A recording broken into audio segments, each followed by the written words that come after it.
राष्ट्रवादी काँग्रेसचे नेते आमदार अमोल मिटकरी सर आपल्या सोबत आहे। अमोल भाऊ, काय सांगणार? शपथविधी सोहळा होत आहे, तुमच्या पक्षाकडून अनेक धक्कातंत्र या ठिकाणी अवलंबले गेले।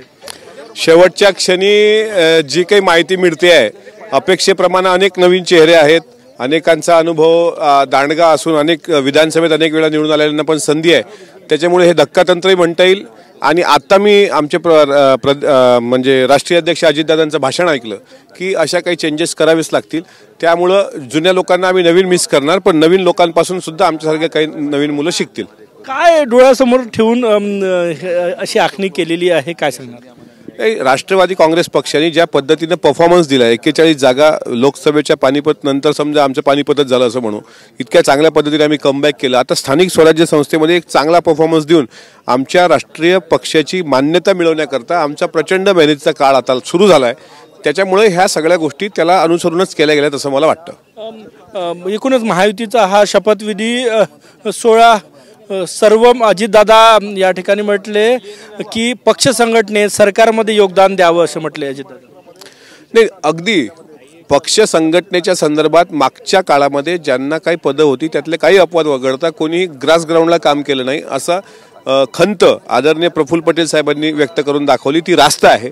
आणि आता नवीन मंत्रिमंडळात जे मंत्री येतील त्यांच्याकडून आम्हाला अपेक्षा आहे, आमचा जिल्हा छोटा आहे अकोला वाशिम, तिथं सुद्धा त्यांनी एक दिवस द्यावा, त्यामुळे कार्यकर्ता म्हणून पक्षवाढीसाठी आमची भावना आहे।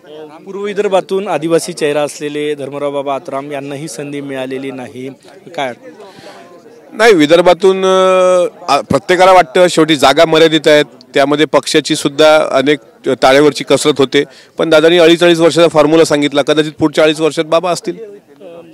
विरोधकांकडनं टीकाही होते, उशीर झाला त्यासाठी टीका होते, मंत्रिमंडळाचे जे नावं जाहीर झाले त्या नावावरही विरोधकांकडनं काय आक्षेप घेण्यात?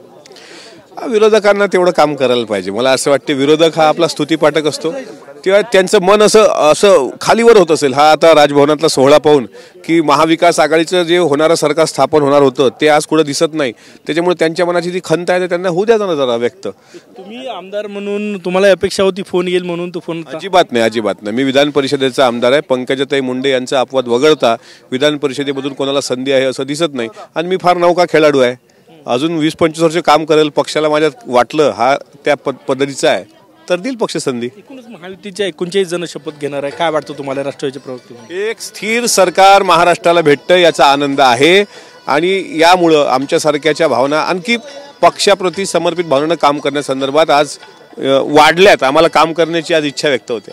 हे होते राष्ट्रवादीचे प्रवक्ते आमदार अमोल मिटकरी। कॅमेरामॅन सचिन सायांसह गजानन माटे, TV9 मराठी, नागपूर।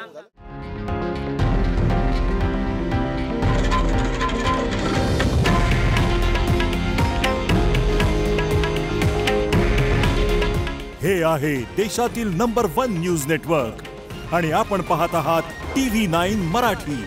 काळजी तुमची, हित महाराष्ट्राचं।